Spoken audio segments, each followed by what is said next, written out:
Hello বন্ধুরা, আমি আজ আলোচনা করব একাদশ ও দ্বাদশ শ্রেণীর উচ্চ মাধ্যমিকে গদ্য হৈমন্তী রবীন্দ্রনাথ ঠাকুর। লেখক পরিচিতি। বিশ্বকবি রবীন্দ্রনাথ ঠাকুর ছিলেন অতুলনীয় ও সর্বতোমুখী প্রতিভার অধিকারী। কবিতা ছাড়াও ছোটগল্প, উপন্যাস, নাটক, প্রবন্ধ, সমালোচনা,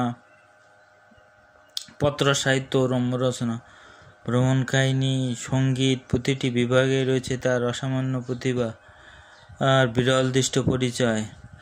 এছাড়াও তিনি ছিলেন অনন্য চিত্রশিল্পী, সাহিত্য পত্রিকা সম্পাদক ও দক্ষ শিক্ষা সংগঠক। শান্তিনিকেতন ও বিশ্বভারতী তাঁরই অবদান। মাত্র 15 বছর বয়সে তার প্রথম কাব্য বনফুল প্রকাশিত হয়, আর 1913 খ্রিস্টাব্দে বিশ্বের শ্রেষ্ঠ কবির মর্যাদা নিয়ে তিনি এশিয়াদের মধ্যে সর্বপ্রথম সাহিত্যে নোবেল পুরস্কার পান। বাংলা ছোটগল্পের প্রতিকৃত তিনি। তার অসাধারণ ছোটগল্প প্রধানত সংকলিত হয়েছে গল্পগুচ্ছ গ্রন্থে, 4টি খণ্ডে ও গল্পস্বল্প গ্রন্থে। সোনার তরী, চিত্রা, বলাকা, মানসী, কল্পনা ইত্যাদি বিখ্যাত কাব্যগ্রন্থ সহ তার অজস্র গ্রন্থের মধ্যে আরও উল্লেখযোগ্য হচ্ছে নৌকোডুবি, গোরা, ঘরে বাইরে, 4 অধ্যায়, শেষের কবিতা ইত্যাদি উপন্যাস। রক্তকরবী, রাজা, চিত্রাঙ্গদা, ডাকঘর, চিরকুমার, শোভা, বিসর্জন ইত্যাদি নাটক ও প্রহসন। বিচিত্র প্রবন্ধ, কালান্তর, পঞ্চভূত, সভ্যতার সংকট ইত্যাদি প্রবন্ধ। বাংলা ভাষা পরিচয়, লোকসাহিত্য, সাহিত্য, ভাষা সাহিত্য ও শিক্ষা ইত্যাদি সম্পর্কিত আলোচনা প্রবন্ধ। রবীন্দ্রনাথের জন্ম কলকাতা জোড়াসাঁকোর বিখ্যাত ঠাকুর পরিবারে। 1861 খ্রিস্টাব্দে 7 মে, বাংলা 25শে বৈশাখ 1268 বঙ্গাব্দ এবং মৃত্যু 1941 খ্রিস্টাব্দে 7 আগস্ট, বাংলা 22 শ্রাবণ 1348 বঙ্গাব্দ। কন্যার বাপ সবুর করিতে পারিতেন, কিন্তু বরের বাপ সবুর করতে চাইলেন না। তিনি দেখিলেন মেয়েটির বিবাহের বয়স পার হয়ে গেছে, কিন্তু আর কিছুদিন গেলে সেটাকে ভদ্র ও অভদ্র কোনো রকমে চাপা দিবার সময়টা পার হইয়া যাইবে। মেয়ের বয়স অবৈধ রকমের বাড়িয়া গেছে বটে, কিন্তু পণের টাকার আপেক্ষিক গুরুত্ব এখনও তার চেয়ে কিঞ্চিত উপরে আছে, সেজন্যই তাড়া।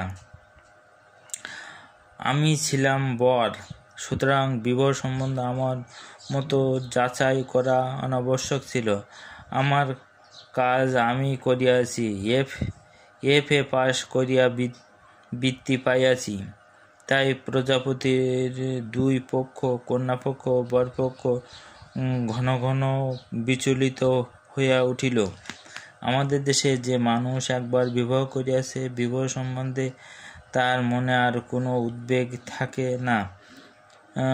নরমাংসের স্বাদ পাইলে মানুষের সম্বন্ধে বাঘের যে দশায়, স্ত্রী সম্বন্ধে তাহার ভাবটা সেইরূপ হইয়া ওঠে। অবস্থা যেমনই ও বয়স যতই হোক, স্ত্রীর অভাব ঘটিবা মাত্র তাহা পূরণ করিয়া লইতে তাহার কোনো দ্বিধা থাকে না। যত দ্বিধা ও দুশ্চিন্তা সে দেখি আমাদের নবীন ছাত্রদের। বিবাহের পৌনঃপুনিক প্রস্তাবে আমাদের পিতৃপক্ষের পাকা চুল কল্পের আশীর্বাদে পুনঃ পুনঃ কাঁচা হয়ে ওঠে, আর প্রথম ঘটকালির আছেই ইহাদের কাঁচা চুল ভাবনার এক রাত্রে পাকিবার উপক্রম হয়।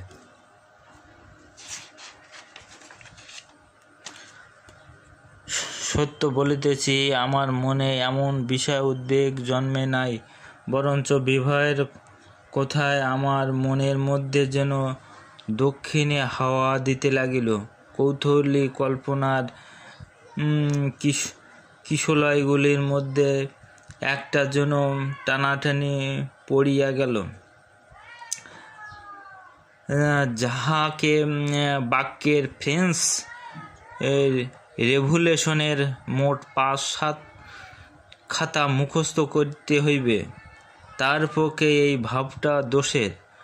আমার এ লেখা যদি টেক্সট বুকস কমিটির অনুমোদিত হইবার কোনো আশঙ্কা থাকিত তবে সাবধান হইতাম, কিন্তু এ কি করিতেছি? এ কি একটা গল্প যে উপন্যাস লিখতে বসিলাম এমন সুরে আমার লেখা শুরু হইবে এ আমি কি জানিতাম?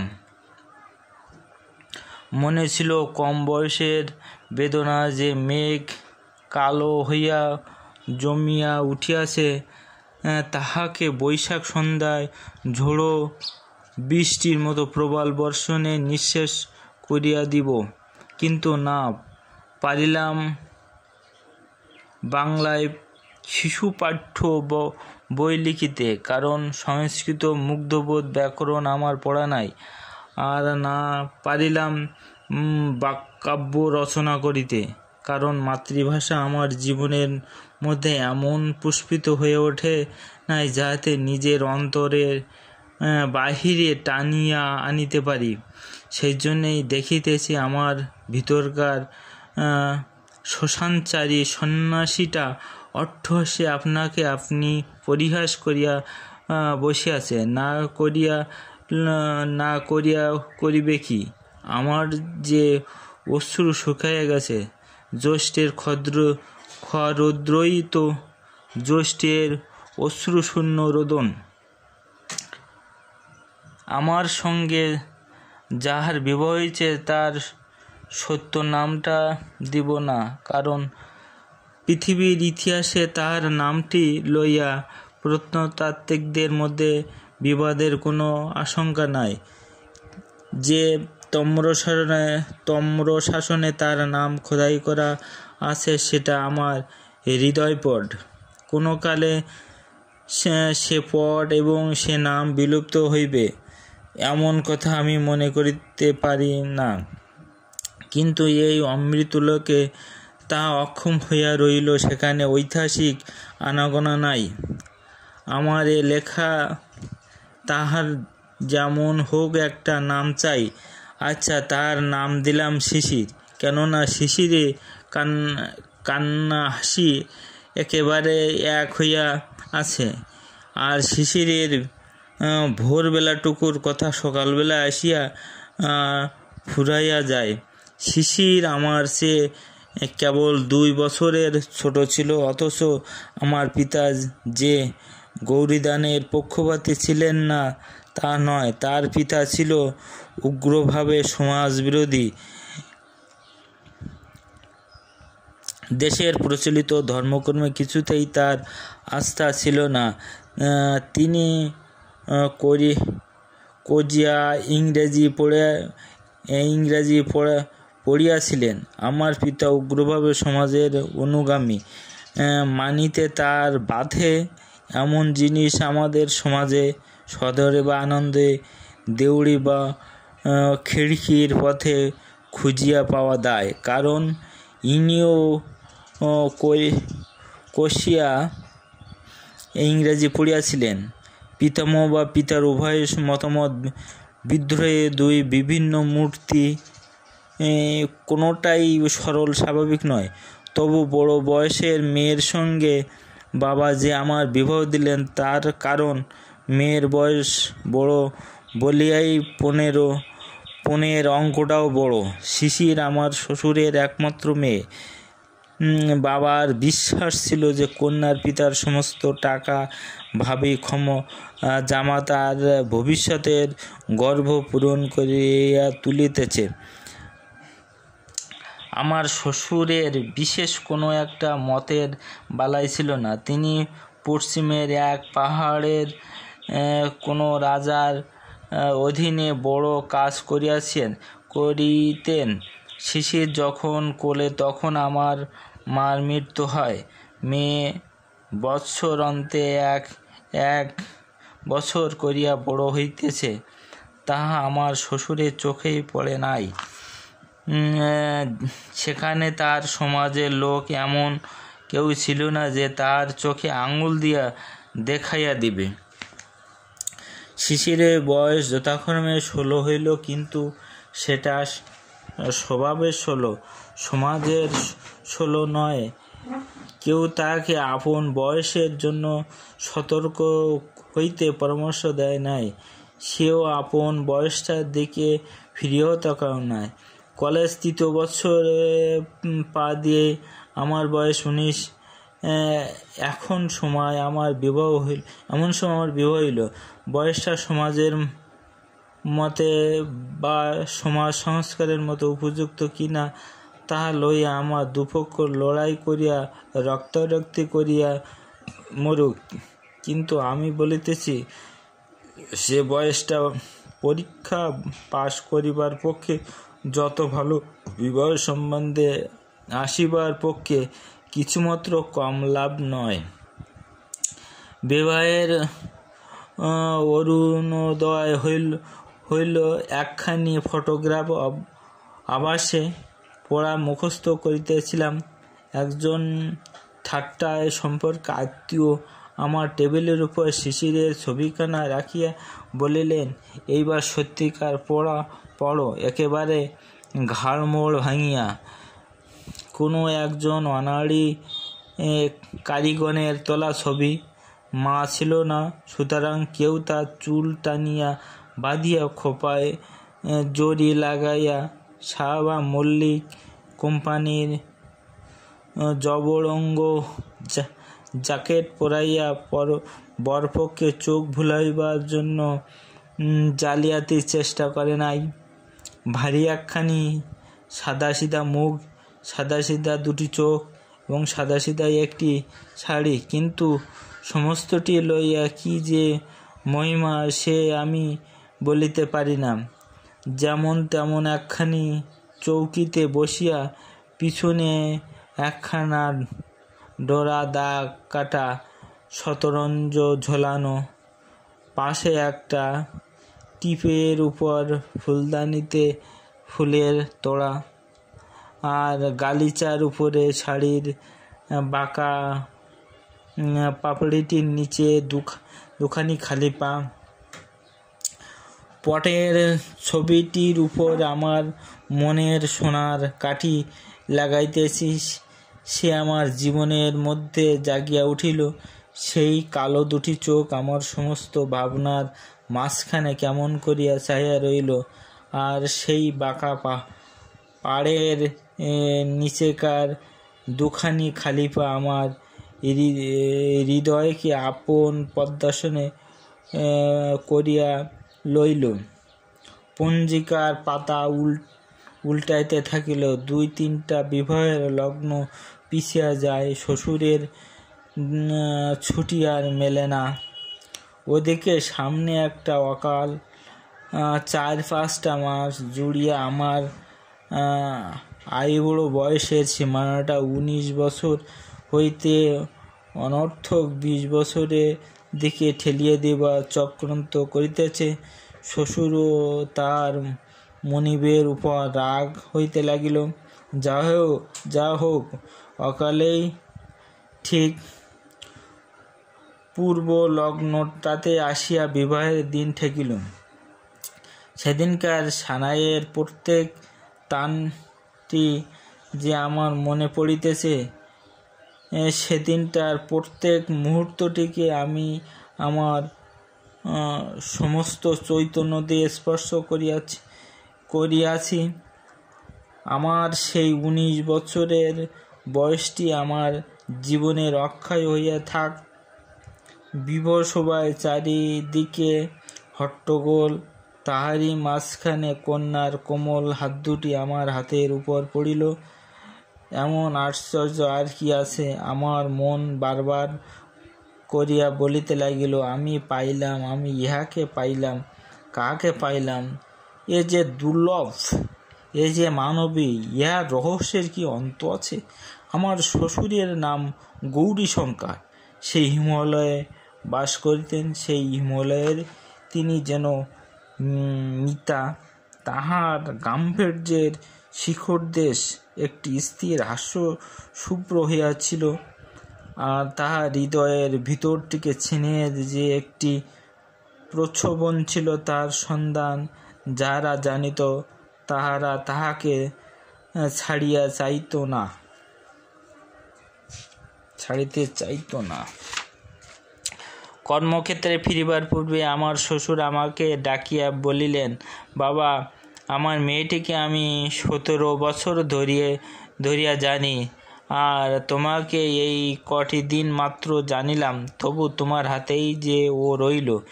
যে ধন দিলাম তাহার মূল্য যেন বুঝিতে পারো। ইহার বেশি আশীর্বাদ আর নাই। তার ব্যয় জ্ঞান সকলেই যাহাকে বারবার করিয়া আশ্বাস দিয়া বলিল, ব্যয় মনে কোনো চিন্তা রাখিবেন না। তোমার মেয়েটি যেমন বাপকে ছাড়িয়া আসিয়াছে, তেমনি বাপ মা উভয়কেই পাইল। তারপরে শ্বশুরমশাই মেয়ের কাছে বিদায় লইবার বেলায় হাসিলেন, বলিলেন, বুড়ি, চলিলাম।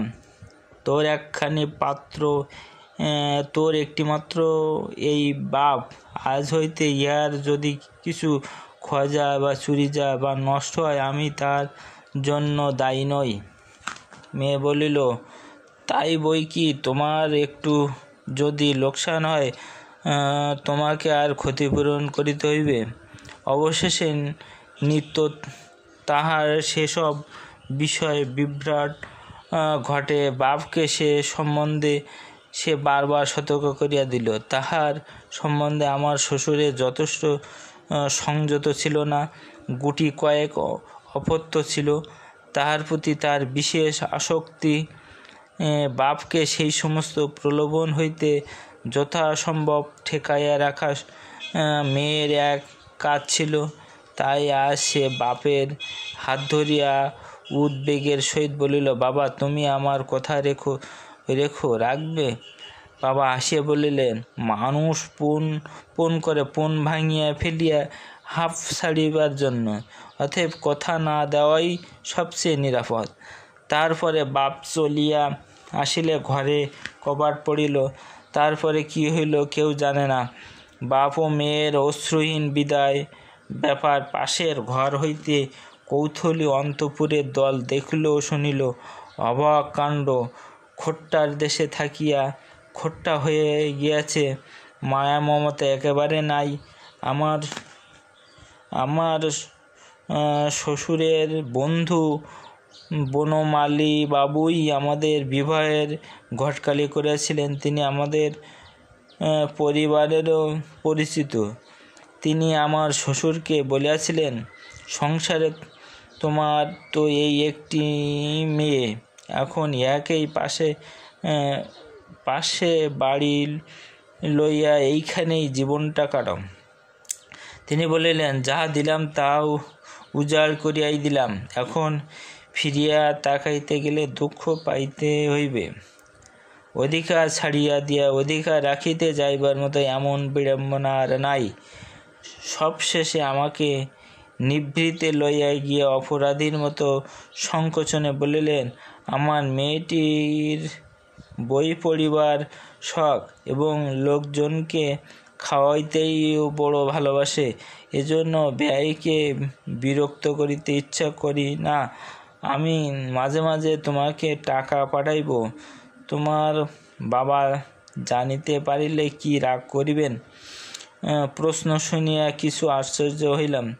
সংসারে কোনো একটা দিক হইতে অর্থ সমাগম হইলে বাবা রাগ করিবেন, তাহার মেজাজ এত খারাপ তো দেখি নাই। যেন ঘুষ দিতেছেন এমনিভাবেই আমার হাত একখানা 100 টাকার নোট গুজিয়া দিয়াই আমার শ্বশুর দ্রুত প্রস্থান করিলেন। আমার প্রণাম লইবার জন্য সবুর করিলেন না।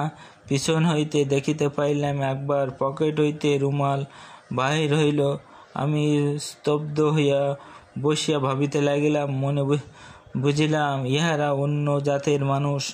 বন্ধুদের অনেকেই তো বিবাহ করিতে দেখিলাম মন্ত্র পড়ার সঙ্গে সঙ্গেই স্ত্রীটিকে একেবারে এক গ্রাসে গলধকরণ করা হয়। পাকযন্ত্রে পৌঁছিয়া কিছুক্ষণ বাদে যেই এই পদার্থটি নানা পুনঃ প্রকাশ হইতে পারে এবং ক্ষণে ক্ষণে অভ্যন্তরিক উদ্বেগ উপস্থিত হইয়াও থাকে, কিন্তু রাস্তাটুকুতে কোথাও কিছু মাত্র বাধে না। আমি কিন্তু বিবাহ সবাইতেই বুঝিয়াছিলাম, দানের মন্ত্রে স্ত্রীকে যতটুকু পাওয়া যায় তাহাতে সংসার চলে, কিন্তু 15 আনা বাকি থাকিতে যায়। আমার সন্দেহ হয় অধিকাংশ লোকে স্ত্রীকে বিবাহমাত্রকারে পায় না এবং জানে না যে পায় নাই। আমাদের স্ত্রীর কাছেও আমৃত্যুকাল এ খবর ধরা পড়ে না, কিন্তু সে যে আমার সাধনার ধন ছিল, সে আমার সম্পত্তি নয়, সে আমার সম্পদ। শিশির না, এ নামটা আমার ব্যবহার করা চলিল না। এতে তো এটা তার নাম নয়, তাহাতে এটা তাহার পরিচয়ও নয়। সে সূর্যের মতো ধ্রুব, সে ক্ষণজীবনী, উষার বিদায়ের অশ্রুবিন্দুটি নয়। কি হইবে গোপন রাখিয়া তার আসল নাম হৈমন্তী। দেখিলাম এই 17 বছরের মেয়েটি উপরে যৌবনের সমস্ত আলো আসিয়া পড়িয়াছে, কিন্তু এখনও কৈশোরের কোল হইতে সে জাগিয়া ওঠে নাই। ঠিক যেন শৈলচূড়ায় বরফের উপর সকালের আলো ঠিকরিয়া পড়িয়াছে, কিন্তু বরফ এখনও গলিল না। আমি জানি কি অকলঙ্ক শুভ্র, যে কি নিবিড় পবিত্র। আমার মনে একটা ভাবনা ছিল যে লেখাপড়া জানা বড় মেয়ে, কি জানি কেমন করিয়া তাহার মন পাইতে হইবে। কিন্তু অতি অল্প দিনে দেখিলাম মনের রাস্তার সঙ্গে বইয়ের দোকানের রাস্তা কোনো জায়গায় কোনো কাটাকাটি নাই। তবে যে তার সাদা মনটির উপরে একটু রং ধরিল, চোখে একটু ঘোর লাগিল, তবে যে আমার সমস্ত শরীর মন যেন উপর হইয়া উঠিল, তার ঠিক করিয়া বলিতে পারিব না। এ তো গেল একদিনের কথা, আবার অন্য দিনের দিকও আছে। সেই বিস্তারিত বলিবার সময় আসিয়াছে। রাজ সংসারে আমার শ্বশুরের চাকরি। ব্যাংকে যে তার কত টাকা জমিল সেই সম্বন্ধে জনশ্রুতিতে নানা রকম অঙ্কপাত করিয়াছে, কিন্তু কোনো অঙ্কটাই লাখের নিচে নামে নাই। উহার ফল হইয়াছিল এই যে তাহার পিতার দর যেমন বাড়িল, হৈমর আদরও তেমনি বাড়িতে লাগিল। আমাদের ঘরের কাজকর্ম রীতি পদ্ধতি শিখিয়া লইবার জন্য সে ব্যগ্র, কিন্তু মা তাহাকে অত্যন্ত স্নেহ করিতেই হাত দিলেন না। এমনকি হৈমর সঙ্গে পাহাড় হইতে যে দাসী আসিয়াছিল, যদিও তাহাকে নিজেদের ঘরে ঢুকিয়া দিতেন না, তবু তাহার জাত সম্বন্ধে প্রশ্নমাত্র করিলেন না। পাছে বিশ্রী একটা উত্তর শুনিতে হয়।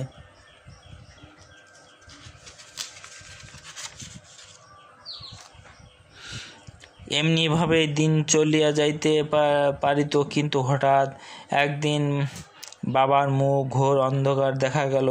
ব্যাপারখানা এই, আমার বিবাহে আমার শ্বশুর 15,000 টাকার নগদ এবং 5,000 টাকার গয়না দিয়েছিলেন। বাবা তাহার এক দালাল বন্ধুর কাছ খবর পাইয়াছে, ইহার মধ্যে 15,000 টাকাই ধার করিয়া সংগ্রহ করিতে হইয়াছিল। তার সুদও নিতান্ত সামান্য নয়।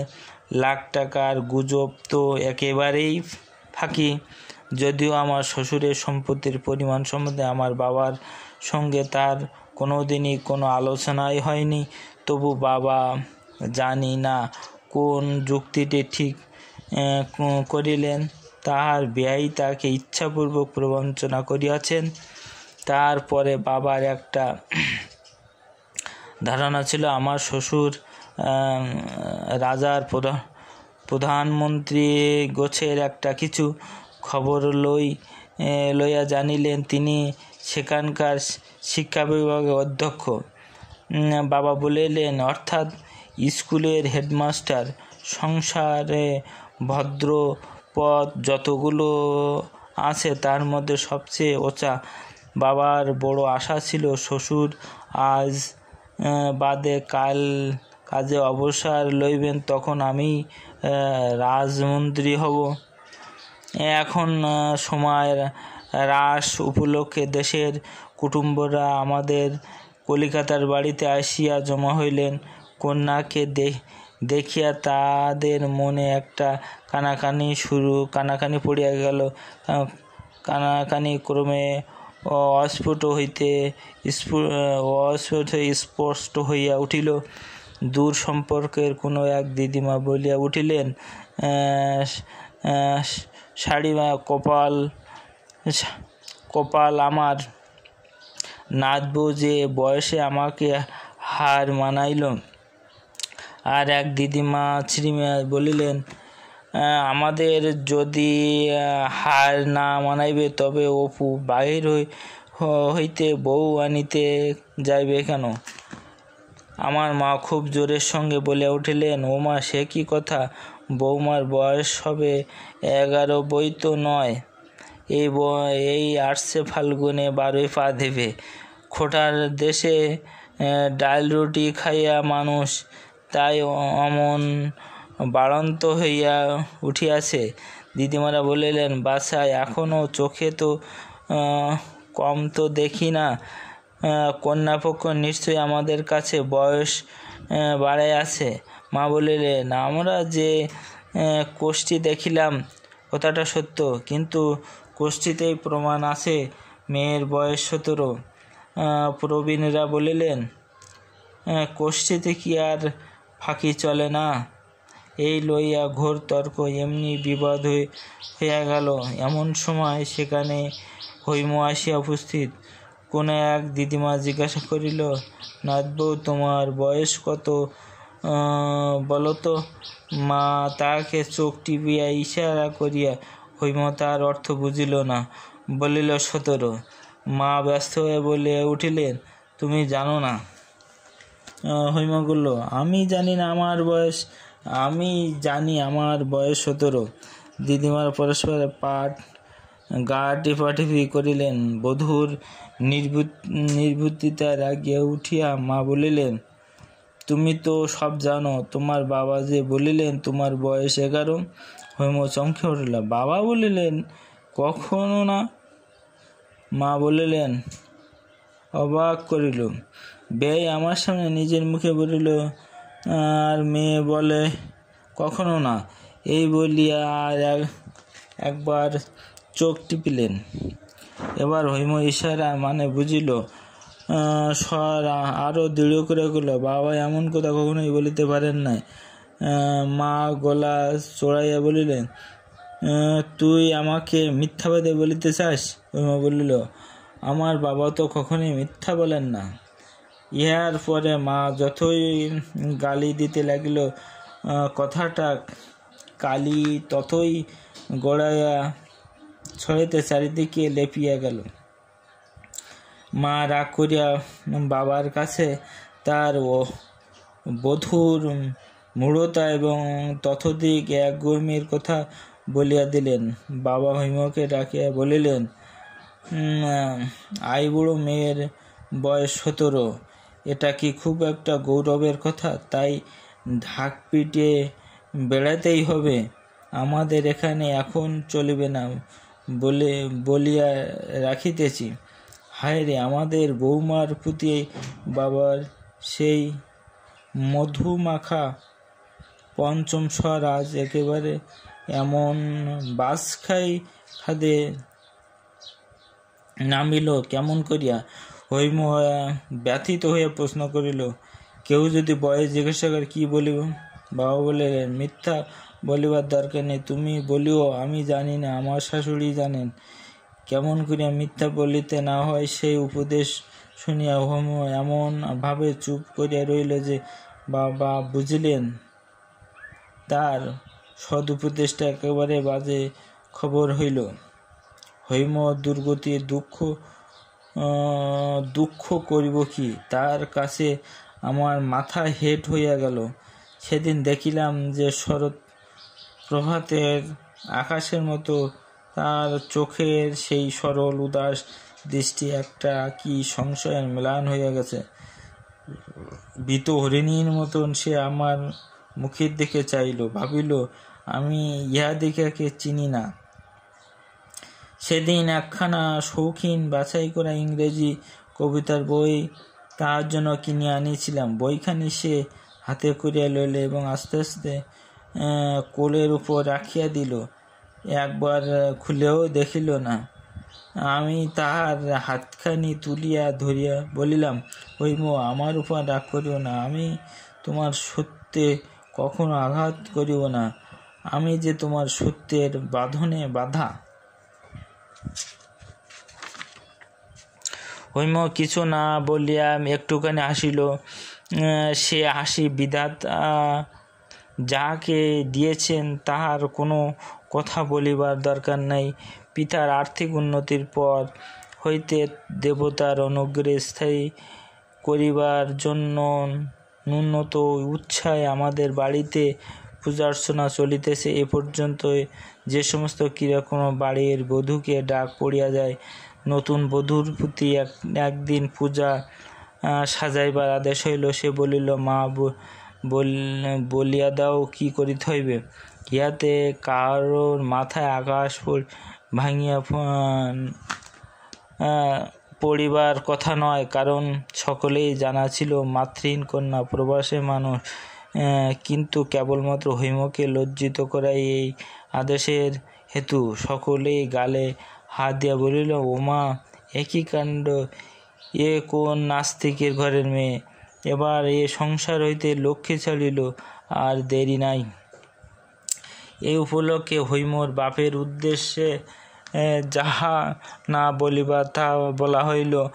যখন ইহাতে একটু কথা হইয়া দিয়াছে, হৈম একেবারে চুপ করিয়া সমস্ত সহ্য করিয়াছে। একদিনের জন্য কারোর সামনে সে চোখের জলও ফেলে নাই। আজ তার বড় বড় দুটো চোখ ভাসায় দিয়ে জল পড়িতে লাগিল। সে উঠিয়া দাঁড়াইয়া বলিল, আপনারা জানেন, সে দেশে আমার বাবাকে সকলে ঋষি বলে। ঋষি বলে? ভারী একটা হাসি পড়িয়া গেল। ইহার পরে তার পিতার উল্লেখ করিতে হইলে প্রায় বলা হইত, তোমার ঋষি বাবা এই মেয়েটি সকলের চেয়ে দরদের জায়গাটি যে কোথায় আছে আমাদের সংসারে বুঝিয়া লইয়াছিল। বস্তুত আমার শ্বশুর ব্রাহ্মণও নয়, খ্রিস্টানও নয়, হয়তো বা নাস্তিকও না হইবেন। দেবর্চনার কথা কোনোদিনই তিনি চিন্তা করেন নাই। মেয়েকে তিনি অনেক পড়াইয়াছেন, শুনাইয়াছেন, কিন্তু কোনো দিনই জন্য দেবতার সম্বন্ধে তিনি তাহাকে কোনো উপদেশ দেন নাই। বনমালীবাবু এই লইয়া তাহাকে একবার প্রশ্ন করিয়াছিলেন। তিনি বলিয়াছিলেন যে আমি যা বুঝি না তা শেখাইতে গেলে কেবল কপটতা শেখানো হইবে। অন্তঃপুরের হৈমর একটি প্রকৃত ভক্ত ছিল। সে আমার ছোট বোন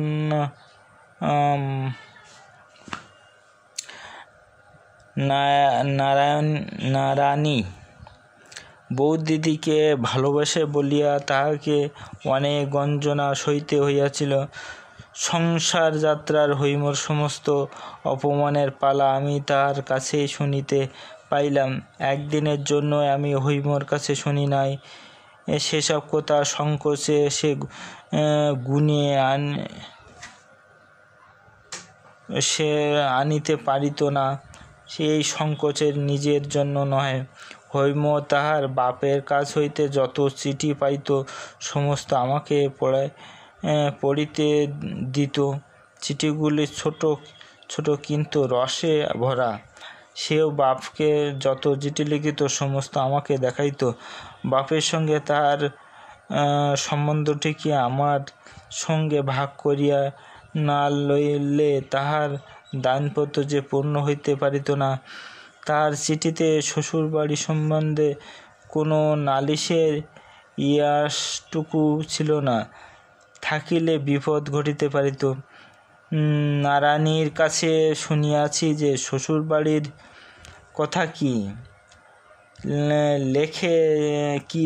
কথা কি লেখে জানিবার জন্য মাঝে মাঝে তার চিঠি খোলা হইত।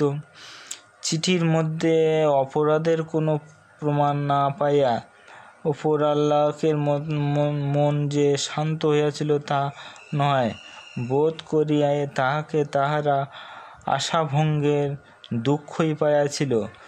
বিষম বিরক্ত হইয়া তাহারা বলিতে লাগিলেন, এত ঘন ঘন চিঠির বা কিসের জন্য? বাপই যেন সব, আমরা কি কেউ নই? এই বলিয়া অনেক অপ্রিয় কথা চলিতে লাগিল।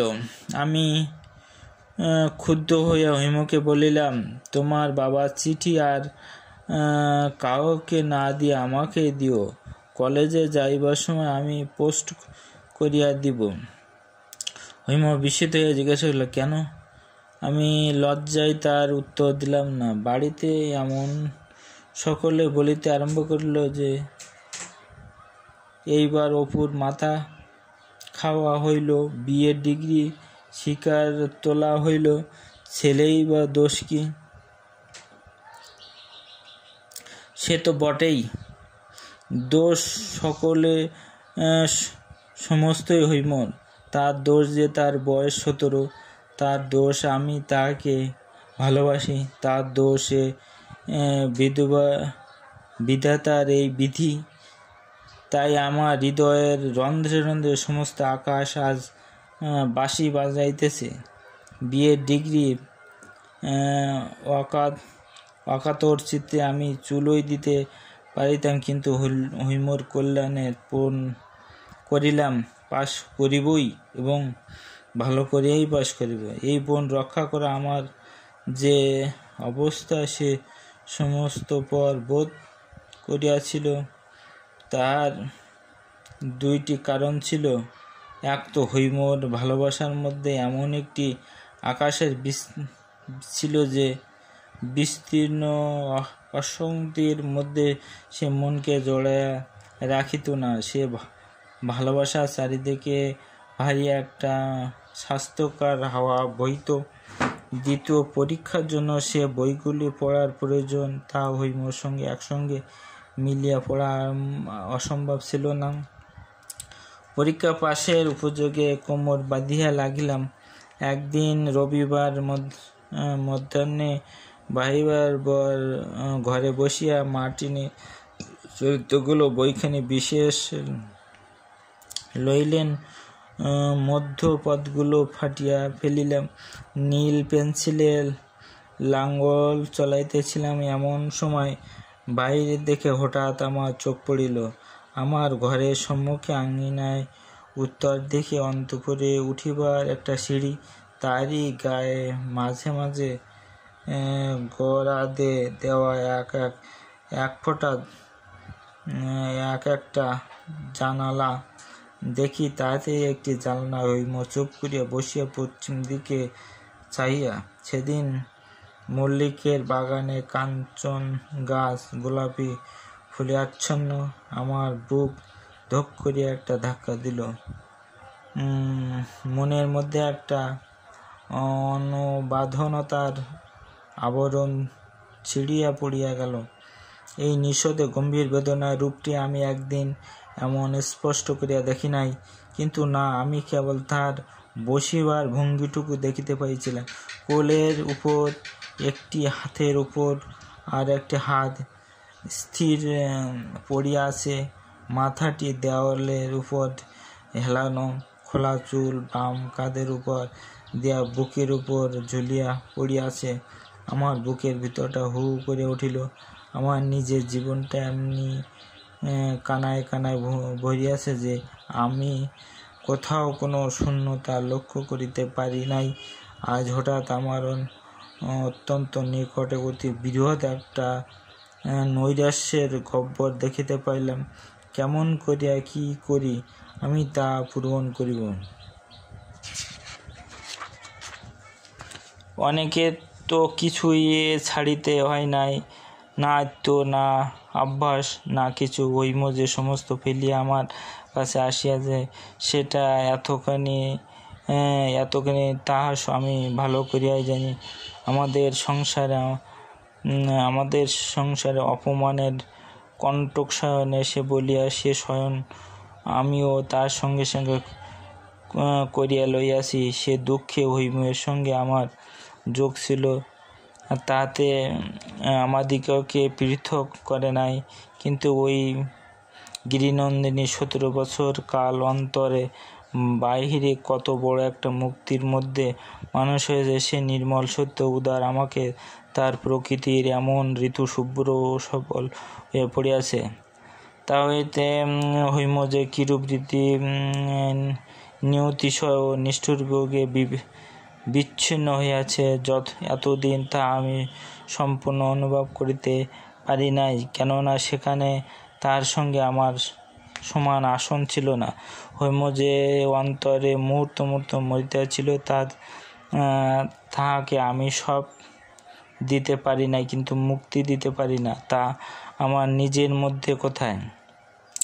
সেই জন্য কলিকাতা গলিতে ওই গরদের ফাঁক দিয়া নির্বাক আকাশের সঙ্গে তার নির্বাক মনের কথা হয়, এবং একদিন রাতে হঠাৎ জাগে উঠি দেখি সে বিছানায় নাই, হাতের উপর মাথা রেখে আকাশ ভরা তার দিকে মুখ তুলিয়া হাতে শুয়ে আছে। মার্টিনের বই রইল। ভাবিতে লাগিলাম, কি করি? শিশুকাল হইতে বাবার কাছে আমার সংকোচের অন্ত ছিল না, কখনো মুখোমুখি তার কাছে দরবার করিবার সাহস না বা অভ্যাস আমার ছিল না। সেদিন থাকিতে পারিলাম না, লজ্জায় মাথা খাইয়া তার উপর বলিলাম, বউয়ের শরীর ভালো না, তাকে একবার বাপের কাছে পাঠাইলেও হয়। বাবা তো একেবারে হতবুদ্ধি, মনে লেশপা সন্দেহ রইল না যে হৈম এরূপ অন্তর্ভুক্তি স্পর্ধা আমাকে প্রবৃত্ত করিয়াছে। কখনোই তিনি উঠিয়া অন্তঃপুরে গিয়া হৈমকে জিজ্ঞাসা করিলেন, বলি বৌমা, তোমার অসুখটা কিসের? হৈম বলল, অসুখ তো নাই। বাবা বলিলেন, এই উত্তরটা তেজ দেখাইবার জন্য, কিন্তু হৈমর শরীর যে দিনে দিনে শুকাইয়া যাইতেছে তা আমরা প্রতিদিনই অভ্যাসবশতই বুঝি নাই। একদিন বনমালীবাবু তাহাকে দেখিয়া চমকিয়া উঠিল, এ কি হৈম, এ কেমন চেহারা তোর, অসুখ করে নাই তো? হৈম কহিল, না, এই ঘটনার দিন 10 পরেই বলা যায়। কহা নাই হঠাৎ আমাকে শ্বশুরের আলিয়া উপস্থিত। হৈমর শরীরের কথাটা নিশ্চয় বনমালী তাহাকে লিখিয়াছিলেন। বিবাহের পর বাপের কাছে বিদায় লইয়ার সময় মেয়ে আপনার অশ্রু চাপিয়া নিয়েছিল, এবার মিলনের দিনে বাপ তেমনি তাহার চিবুক ধরিয়া মুখটি তুলিয়া ধরিলেন। অমনি হৈমর চোখের জল আর মানিল না। বাপ একটা কথা বলতে পারিল না, জিজ্ঞাসা পর্যন্ত করিলেন না, কেমন আছিস? আমার শ্বশুর তার মেয়ের মুখে এমন একটা কিছু দেখিয়েছিল যাতে তার বুক ফাটিয়া গেল। হৈম বাবার কাছে হাত ধরিয়া তার শোবার ঘরে লইয়া গেল। অনেক কথা সে জিজ্ঞাসা করিবার আছে, তার বাবার যে শরীর ভালো দেখাইতেছে না। বাবা জিজ্ঞাসা না, বুড়ি আমার সঙ্গে যাবি? হৈম কাঙালের মতো করে উঠিল, যাব। বাপ বললেন, আচ্ছা, সব ঠিক করিতেছি। শ্বশুর যদি উদ্বিগ্ন হইয়া না থাকিতেন তাহলে এই বাড়িতে ঢুকিয়াই বুঝিতে পারিতেন এখানে তার আর সেদিন নাই। হঠাৎ তার আবির্ভাবকে উপদ্রব মনে করিয়া বাবা তো ভালো করিয়া কোথায় কইলেন না। আমার শ্বশুরের মনে ঠিক তার বেহাই একথা তাহাকে বারবার আশ্বাস দিতেছিল যে যখন তার খুশি মেয়েকে তিনি বাড়ি লইয়া যাইতে পারিবেন। এ সত্যের অন্যথাও হইতে পারে, সে কথা তিনি মনেও আনিতে পারেন নাই। বাবা তাহাকে টানিতে বলিলেন, বেয়াই, আমি তো কিছুই বলিতে পারি না। একবার তাকে বাড়ির মধ্যের উপর বরাত দেওয়ার অর্থ কি আমার জানা ছিল। বুঝিবার কিছু হইবে না, কিছু হইল না। বৌমার শরীর ভালো নাই, এত বড় অন্যায় অপবাদ। শ্বশুরমশাই স্বয়ং একজন ভালো ডাক্তার আনিয়া পরীক্ষা করাইলেন। ডাক্তার বলিলেন, বায়ু পরিবর্তন আবশ্যক, নইলে হঠাৎ একটা শক্ত ব্যায়াম হইতে পারে। বাবা হাসিয়া বললেন, হঠাৎ একটা শক্ত ব্যায়াম তো সকলেই হইতে পারে, এটা কি আবার একটা কথা? আমার শ্বশুর বলিলেন, জানেন তো উনি একজন প্রসিদ্ধ ডাক্তার, উহার কথাটা কি? বাবা বলিলেন, অমন ঢের ডাক্তার দেখিয়াছি, দক্ষিণার জোরে সকল পণ্ডিতেই কাছে সব বিধান মেলে এবং সকল ডাক্তারের কাছে সে রোগের সার্টিফিকেট পাওয়া যায়। এই কথাটা শুনিয়া আমার শ্বশুর একেবারে স্তব্ধ হইয়া গেলেন। হৈম বুঝিল আমার বাবার প্রস্তাব অপমানের সহিত অগ্রাহ্য হইয়াছে। তার মন একেবারে কাঠ হইয়া গেল।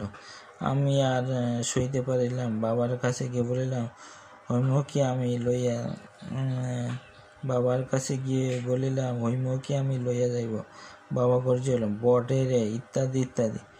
বন্ধুরা কেউ কেউ আমাকে জিজ্ঞাসা করলে, যা বলিলাম তা করিলাম না কেন? স্ত্রীকে লইয়া জোর করিয়া বাহিরে হইয়া গেলেও তো হইতো, গেলাম না কেন? যদি লোক ধর্মের কাছে সত্য ধর্মকে না ঠেলিব, যদি ঘরের কাছে ঘরের মানুষকে যদি বলি দিতে না পারিব, তবে আমার রক্তের মধ্যে বহু যুগের যে শিক্ষা তা কি করিতে আছে জানো তোমরা? যেদিন অযোধ্যায় লোকেরা সীতাকে বিসর্জন দেওয়ার দাবি করিয়াছিল, তার মধ্যে আমিও যে ছিলাম। আর সেই বিসর্জনের গৌরবের কথা যুগে যুগে যারা গান করিয়া আসিয়াছে, আমিও সে তাদের মধ্যে একজন। আর আমিও তো একদিন লোকরঞ্জনের জন্য স্ত্রী পরিত্যাগের গুণ বর্ণনা করিয়া মাসিক পত্রের প্রবন্ধ লিখিয়াছি। বুকে রক্ত দিয়ে আমাকে যে একদিন দ্বিতীয় সীতা বিসর্জনের কাহিনী লিখিতে হইবে, সে কথা কে জানিত?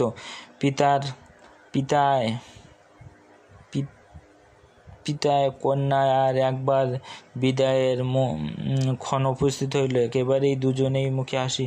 কন্যা হাসিতে হাসিতে ভর্ৎসনা করে বলিল, বাবা, আর যদি কখনো তুমি আমাকে দেখবার জন্য এমন ছুটো করে এ বাড়িতে আসো, তবে আমি ঘরে কপাট দিব। বাবা হাসিতে হাসিতে বলিলেন, ফের যদি আসি তবে শীতকাঠি সঙ্গে করিয়াই আসিব। ইহার পরে হৈমের মুখে তার চিরদিনের সেই স্নিগ্ধ হাসিটুকু আর একদিন জন্যই দেখি নাই। তাহারা পরে কি হইল সে কথা আর বলিতে পারিব না। শুনিতেছি মা পাত্রী সন্ধান করিতেছেন। হয়তো একদিন মার অনুরোধ অগ্রাহ্য করিতে পারিব না, ইহার সম্বন্ধ হইতে পারে। কারণ থাক আর কাজ কি? মেয়েটির বয়স অবৈধ রকম বাড়িতেছে, আপেক্ষিক গুরুত্ব তুলনামূলক গ্রহণযোগ্য। এফএ এ পর্যন্ত বর্তমান উচ্চ মাধ্যমিক পর্যায়ে এফএ। প্রজাপতি ব্রহ্ম বা হিন্দু পুরাণ বিয়ের দেবতা। পৌনপুনিক বারবার ঘটে এমন। কলপ পাকা বা সাদা চুল বা কালো বিষম মানুষ, দারুণ বা শুধু। দক্ষিণে রাজা দিকের মনের মধ্যে বসন্ত বাতাসের চল হয়ে উঠিল।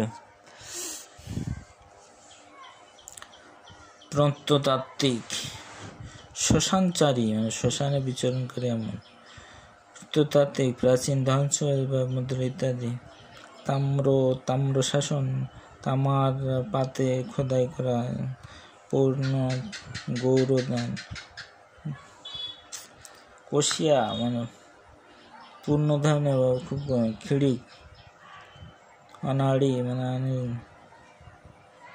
টিপাই 3 পাওয়ালা ছোট টেবিল, গালিচা,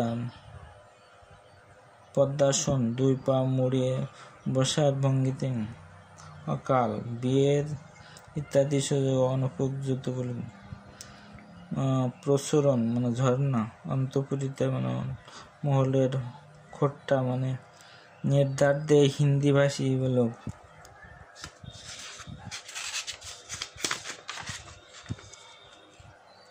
নিভৃত নির্জন, গলদকরণ গিলিয়ে ফেলা, ভ্রম মানে অক্ষম নিত্য, কোনো জীবনী মানে ক্ষণস্থায়ী, রীতি সম্পত্তি মানে কায়দা কানুন, জনশ্রুতির লোকমুখে প্রবঞ্চনা, ঠকানো, গুড়া, ওড়া মানে হেয় বা জঘন্য, কোষ্ঠী মানে জন্মপঞ্জিকার শুভ নিবৃত্তি আনে এমন, মূঢ়তা, অনভিজ্ঞতা,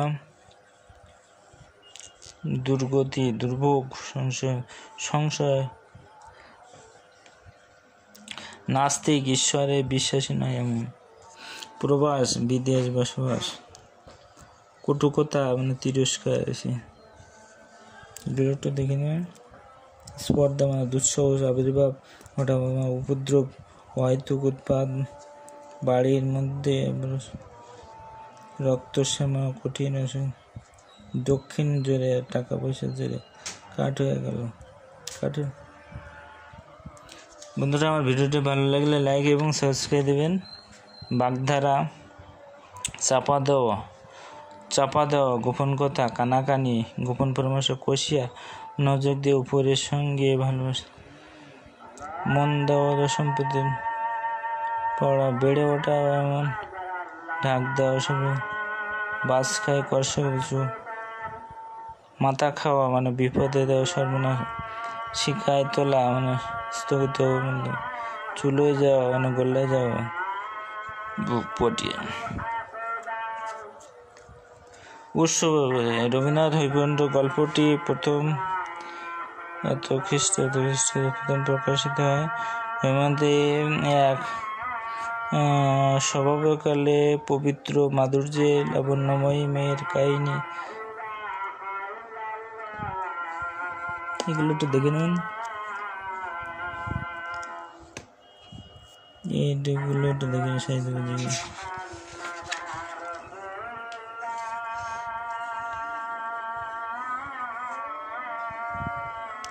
সমালোচনা, অস্থিবাচক, নেতিবাচক, এগুলো একটু দেখে নেবেন। দীর্ঘ ব্যাখ্যা, এগুলো। বন্ধুরা, আমার ভিডিওটি ভালো লাগলে লাইক এবং সাবস্ক্রাইব দেবেন। ধন্যবাদ সবাইকে। আজান দিচ্ছি।